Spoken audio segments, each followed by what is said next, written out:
Michelle Cross. I'm reporting for FYI Diabetes. We're here with Dr. Faustman at the Faustman Lab at Massachusetts General Hospital, and she's going to answer some questions for us today. So to start off, for all of us non-science people out there, can you give us a rundown on the Bcg vaccine and tell us a little bit about yourself and what your research is all about? Okay, well that could only take an hour. No, just kidding. So the Bcg vaccine is actually a 100-year-old vaccine, and it was originally developed to vaccinate kids to try to prevent tuberculosis. And even today, even though it's a 100-year-old vaccine, it's the most common vaccine administered in the world on a yearly basis. So everybody sits back in the United States and goes, what vaccine? And the Bcg vaccine is not known here because there's a low incidence of tuberculosis in the United States. So in North America, you never hear about somebody getting the Bcg vaccine because we don't have tuberculosis. But scientifically, we're using it for a new reason, because it's been known for over 20 years that when you get this common and safe vaccine, your immune system makes a response to it and makes a hormone called TNF. And we're very convinced that people with type 1 diabetes and a number of other autoimmune diseases need more TNF. So that's why we're using this 100-year-old safe generic drug. So now, what is the difference between type 1 and type 2 diabetes? Okay, they sound like the same, right? Yes. Type 1, type 2. Type 1 used to be called juvenile onset diabetes, but we now know that you can be 40 years old and get type 1 diabetes. Now, some people may be a juvenile still at 40, but that name, juvenile onset diabetes, has been gradually replaced by the term type 1 diabetes. So type 1 diabetes is a disease where you have bad white blood cells, and those bad white blood cells kill the insulin secreting cells in your pancreas, okay? And when they kill those insulin secreting cells, you need insulin. It's not like you can go on a diet and the disease goes away. And type 2 diabetes used to be called adult onset diabetes, and typically, type 2, if you wanted the classic picture, somebody who's 50 years old, who's pretty much overweight and doesn't exercise or hasn't exercised for many years. And in that disease, it's not a bad white blood cell. The problem there is because of increased body mass, you're working really hard. Your pancreas is trying to make more and more and more insulin, and at some point, it wears out. Okay, so type 1's a white blood cell disease is how to distinguish it. Okay, so now your research with BCG mainly focuses on type 1s. Mm-hmm. So what other diseases will the BCG vaccine benefit? Yes, so that's one of the most exciting developments really over the last 10 years. We were probably kind of out in front retesting BCG for type 1 diabetes, but now I like to say we have a lot of friends all over the world because there's now even phase 3 trials using BCG in the same way we're using it for multiple sclerosis, another autoimmune disease. There's going to be trials starting at the NIH soon, National Institutes of Health, of treating a rare autoimmune disease called Sjogren's. That's common in middle-aged women, kind of like lupus, similar to lupus. And there's talk about moving BCG forward in many autoimmune diseases, from celiac disease to thyroid disease, psoriasis, Crohn's, a lot of autoimmune diseases. So we think it may have broader efficacy than just type 1, but autoimmunity in general. Okay, so what were the results from your phase 1 human trials? Okay, yeah, so these trials were really unique in the diabetes community in the fact that they were the first immune intervention trials treating people that have type 1 diabetes, because as you know, up until that point, most intervention trials were in kids who just got diabetes yesterday or day before or week before. So we decided to tackle the patient population that had not been part of immune intervention trials and think about intervening with them with this safe drug called BCG.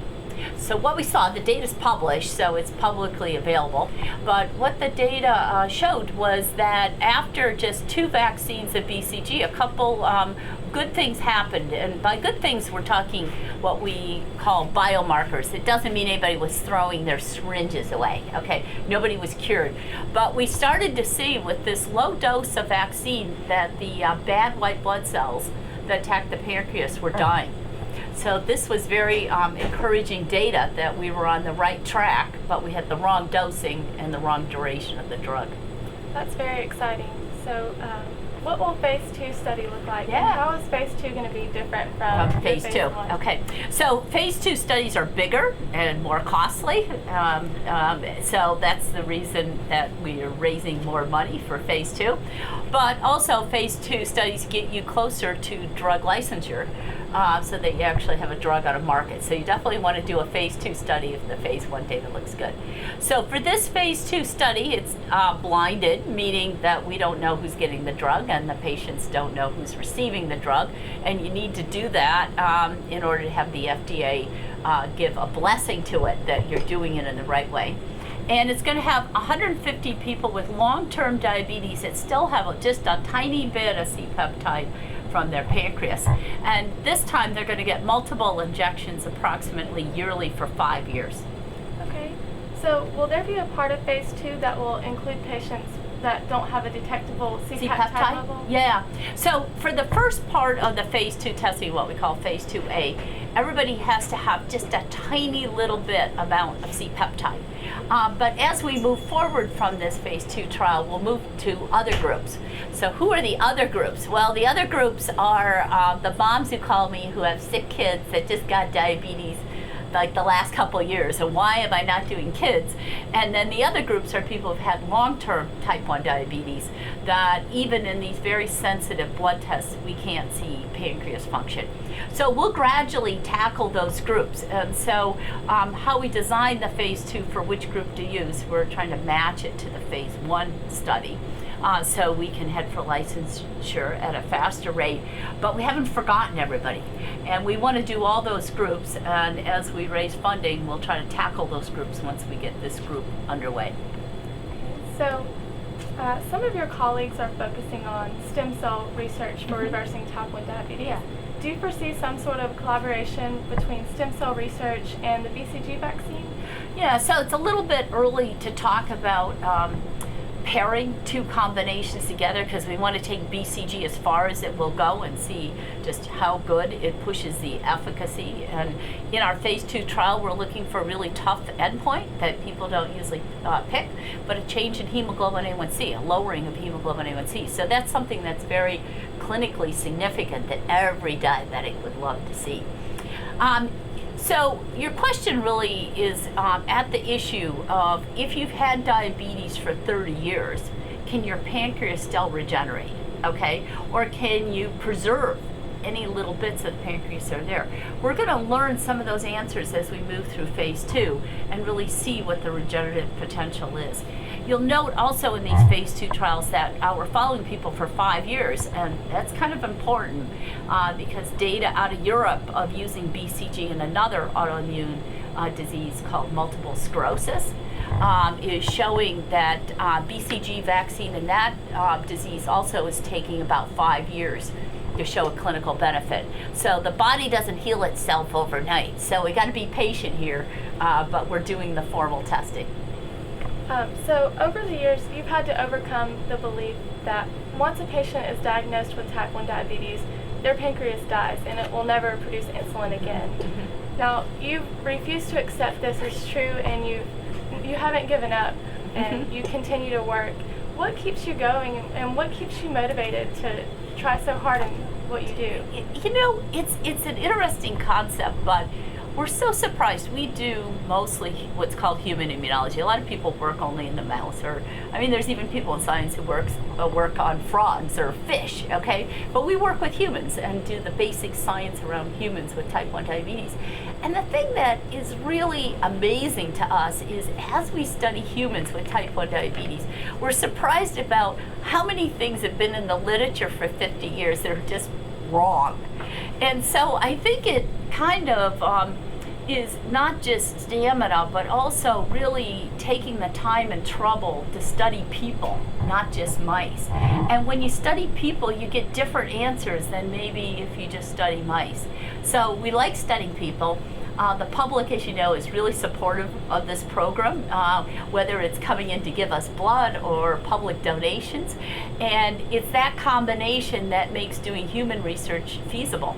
So we feel very grateful to the public, and I guess the public feels grateful for us tackling these yes. tough issues. So what can the people watching this do to help you?